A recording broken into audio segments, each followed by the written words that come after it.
अस्सलाम वालेकुम dear viewers, मैं हूं ज़िया बलोच और आप देख रहे हैं ज़िया बलोच व्लॉग्स। आज सैटरडे सुबह के 6:30 बजे का टाइम है। मैं मौजूद हूं अपने हॉस्टल में और आज मेरा वीकेंड छुट्टी है। आज सैटरडे संडे ऑफ होता है ऑफिस से और मंडे जो है यौम मजदूर की छुट्टी है। तो इस वाले से 3 इकट्ठी छुट्टियां मिल गई हैं मुझे। तो इन छुट्टियों को मैं यूटिलाइज करता होता हूँ व्लॉग्स में। तो मैं कोशिश करता हूँ कि जितनी बेहतर चीज़ें बेहतर अंदाज में मैं आपको दिखा सकूँ, इस टाइम को यूटिलाइज करता हूँ उन चीज़ों को दिखाने में, यानी अपनी व्लॉगिंग में। तो इस वक्त सुबह के 6:30 बजे हैं और मैं निकलने लगा हूँ एक्सरसाइज के लिए। एक्सरसाइज जो है वो मेरी लाइफ की रूटीन का हिस्सा है। मैं डेली जाता होता हूँ एक्सरसाइज के लिए। तो आज से मैंने ये डिसाइड भी किया है कि आपको अपनी डेली लाइफ रूटीन जो है वो भी आपसे शेयर किया करूंगा और आपको दिखाया करूंगा। तो जिस जगह पे मैंने एक्सरसाइज के लिए जाना है वो जगह यहाँ से 1.5 किलोमीटर दूर है। यहाँ से 1.5 किलोमीटर दूर है वो जगह जिस जगह पे एक्सरसाइज के लिए जाना है।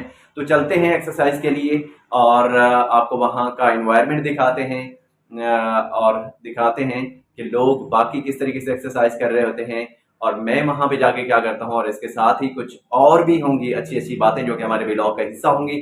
तो मेरे साथ रहिएगा और देखते रहिएगा ज़िया बलोच व्लॉग्स। मेरे चैनल को लाइक भी कर दीजिएगा और सब्सक्राइब भी कर दीजिएगा।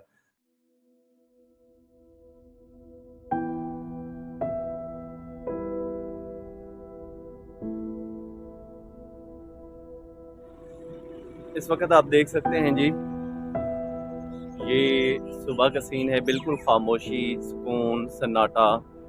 सुबह सुबह आपको पता है कि ट्रैफिक इतनी नहीं होती और लोग भी इतने नहीं होते, तो बड़ा ही पुरसुकून सा लगता है इवन के शहर के रोड से गुजरते हुए भी। अच्छा व्यूअर्स, मैं जिस जगह पे एक्सरसाइज के लिए जाता हूँ वो मेरी रिहाइश से तकरीबन 1.5 किलोमीटर दूर है। तो इसका एक फ़ायदा ये भी होता है कि जो ग्राउंड में जाके मैंने एक्सरसाइज करनी होती है वो तो करता ही हूँ, लेकिन ये जो 1.5 किलोमीटर मैं ग्राउंड तक चल के जाता हूँ और 1.5 किलोमीटर वहाँ से वापस आता हूँ, तो 3 किलोमीटर्स ये मेरी एक्स्ट्रा एक्सरसाइज होती है और जिसको मैं काउंट ही नहीं करता। मैं कोशिश करता हूँ कि उस 1.5 किलोमीटर को जो है वो मैं पैदल चल के ही जाता हूँ और पैदल चल के आता हूँ। कोई सवारी वगैरह यूज़ नहीं करता इसके लिए, जानबूझ के यूज़ नहीं करता सवारी, ताकि मेरी एक्स्ट्रा एक्सरसाइज हो जाए। ये आप देख सकते हैं ग्राउंड नज़र आना शुरू हो गया है जी। ये एरिया होता है जहाँ पे मैं एक्सरसाइज के लिए आता हूँ। तो फाइनली मैं इसके करीब पहुँच चुका हुआ हूँ। फाइनली जी ये ग्राउंड है और मैं पहुँच चुका हुआ हूँ ग्राउंड में और मैंने स्टार्ट कर दी है अपने एक्सरसाइज। अच्छा, इस ग्राउंड का जो ट्रैक है जिस पे कि मैं चल रहा हूँ, ये तकरीबन कोई 1.5 किलोमीटर तक का ट्रैक है, ठीक है। और इस ट्रैक के मैं तकरीबन कोई 6 चक्कर में डेली के लगाता होता हूँ, लेकिन मॉर्निंग टाइम पे। ये देखें जी, लोग बिजी हैं अपनी एक्सरसाइज में।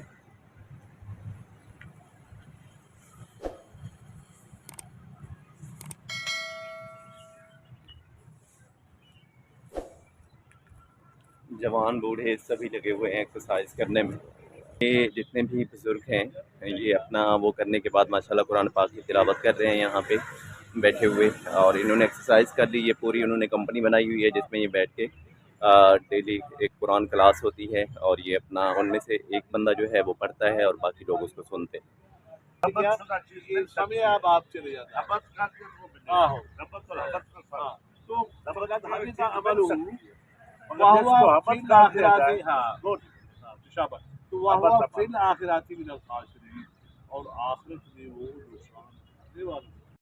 अच्छा, ये जैसा आपने देखा कि बुज़ुर्ग लोगों की कुरान क्लास चल रही थी, तो ये सबसे बड़ी ज़बरदस्त चीज़ लगती है मुझे कि इस ग्राउंड में ये सिर्फ एक्सरसाइज के पर्पज़ के लिए ही यूज़ नहीं होता, बल्कि ये एक तरबियत गाह भी है।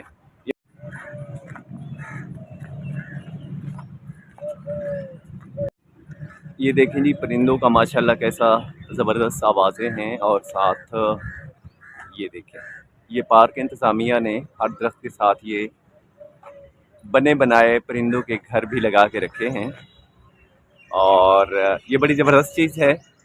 और इससे जो है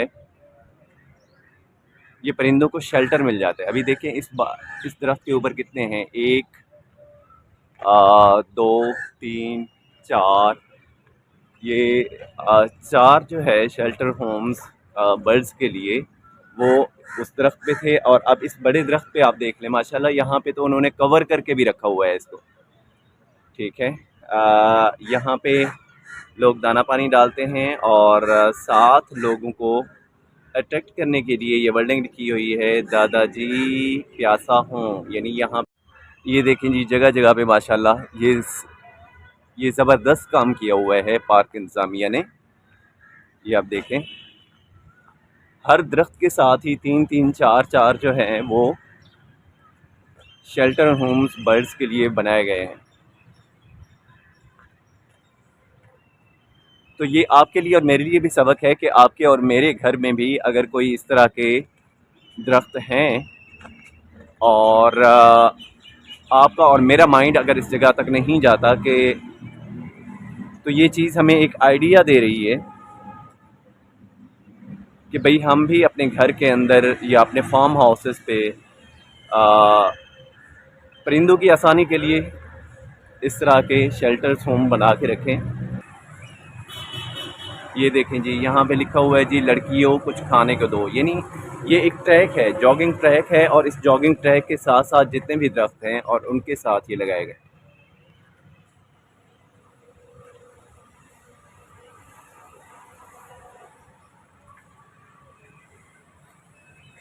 इसी तरीके से ये सामने हर दरख्त के साथ तकरीबन सेम सीन है, वो आप देख सकते हैं ऊपर बिल्कुल ये, और हर दरख्त के साथ ही ये सेम सीन है जी।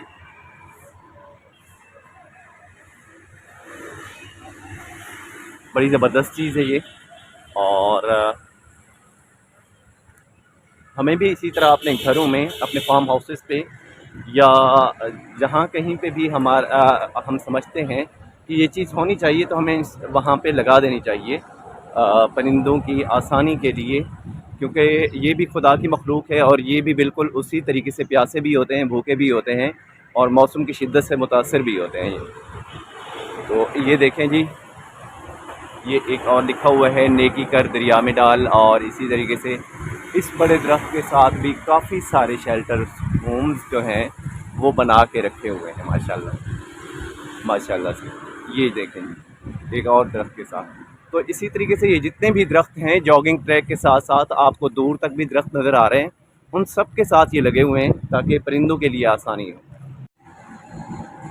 ये देखें जी, एक गुलहरी बैठ के इसमें, वो देखें ये खा भी रही है, और माशाल्लाह से ज़बरदस्त। ये हो रही है जी गालबन यहाँ पे योगा क्लास, और जो ट्रेनिंग हैं वो योगा की क्लास करवा रहे हैं यहाँ पे।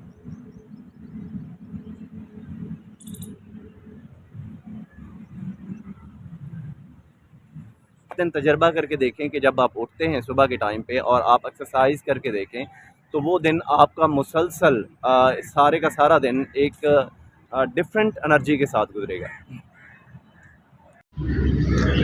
अच्छा डियर व्यूअर्स, आज कोई डिफरेंट किस्म की हम गपशप भी करना चाहेंगे, और कोशिश करेंगे कि डेली हमारी कोई अच्छी बातें भी हो जाएं इस टॉपिक पे। हर इंसान बेसिकली इस दुनिया में कामयाब होना चाहता है। हमारा जो एटीट्यूड है कामयाबी वाला, वो एटीट्यूड होता ही नहीं है हमारा कामयाबी वाला। तो इसके लिए क्या करना होगा, याद रखें कि आप बेशक, आपके पास डिग्रियां हैं, आपके पास क्वालिफ़िकेशंस हैं, आपके पास स्किल्स हैं, आपके पास सारा कुछ है, लेकिन इन सब के बावजूद हम अपनी मंजिल तक नहीं पहुंच पाते। उसकी क्या वजह होती है? उसकी वजह ये होती है कि हमारे एटीट्यूड में, जो हमारा एटीट्यूड होता है उसमें कहीं ना कहीं फॉल्ट होता है। अब दो चीज़ें हैं, एक है attitude with God and attitude with God's creature, कि खुदा के साथ हमारा रवैया कैसा है और अल्लाह की मखलूक के साथ हमारा रवैया कैसा है।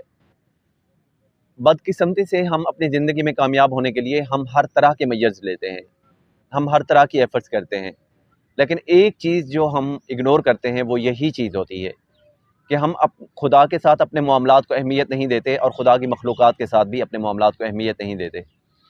जबकि खुदा के साथ जो मामलात हैं हमारे, खुदा के साथ जो हमारा एटीट्यूड है, वो डायरेक्टली प्रोपोर्शनल है एटीट्यूड विद गॉड्स क्रिएचर के, कि अगर हमारा रवैया अल्लाह की मखलूक़ात के साथ अच्छा होगा तो ऑटोमेटिकली अल्लाह पाक हमसे राज़ी होगा और उसका हमें अच्छा सिला मिलेगा। लेकिन खुदा की मखलूक के साथ अगर हमारा रवैया बुरा है तो अल्लाह पाक की नाराज़गी का बायस बनेगा, और हम लाख कोशिश कर लें तो वो ज़ात हमें कभी भी ज़िंदगी के किसी भी मैदान में कामयाब नहीं होने देगी। तो करना क्या है कि बैठ के अपने गिरदो पेश के हालात का जायज़ा लें। अगर आप ज़िंदगी से मायूस हैं, आप परेशान हैं, आप हर किस्म की एफ़र्ट्स करते हैं लेकिन इसके बावजूद कामयाबी नहीं मिलती, तो उसके लिए बैठ के जायज़ा लें कि कहीं पे आपने किसी का दिल तो नहीं दुखाया, कहीं पे किसी को परेशान तो नहीं किया, कहीं पे कोई आपकी वजह से डिस्टर्ब तो नहीं होता। आप एक स्टूडेंट होंगे, आप एक टीचर होंगे, आप एक वालिद होंगे या वालदा होंगे या बहन होंगे या भाई होंगे, या आप एक सियासतदान हैं, या आप एक जर्नेल हैं, या आप एक ब्यूरोक्रेट हैं, या आप एक एम्प्लॉई हैं। हम एम्प्लॉई होने के नाते के हवाले से बात करें तो आपके सीनियर्स भी होंगे, आपके जूनियर्स भी होंगे, आपके कोलीग्स भी होंगे। तो आपका रवैया उनके साथ कैसा है? क्या आप उनके साथ कोऑपरेटिव हैं? क्या आप उनको गाइड करते हैं अगर आप एक सीनियर हैं? अगर आप एक जूनियर हैं तो क्या आप ईमानदारी से सीनियर की तरफ से तफ़वीज़ करदा जो फ़राइज़ हैं उनको बखूबी सर अंजाम देते हैं, अच्छे तरीके से सर अंजाम देते हैं? आप अपने कोलीग के साथ कोऑपरेटिव हैं? आप में कहीं पे कुछ ऐसा तो नहीं है कि आप प्रोफ़ेशनल जेलसी में मुब्तला हों?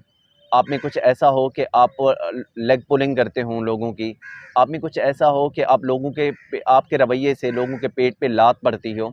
अगर कहीं कुछ ऐसा है तो बैठ के जायज़ा लें अपने हालात का। उन लोगों के साथ जिन लोग के साथ आपने बुरा किया है, उन लोगों के साथ अच्छा करने की कोशिश करें, तो इंशाअल्लाह आप देखेंगे कि आपके हालात भी बदल जाएँगे। अल्लाह पाक आपको इसका सिला ज़रूर। तो खुदा की मखलूक़ात के साथ अपने रवैयों को बेहतर बनाने की कोशिश करें।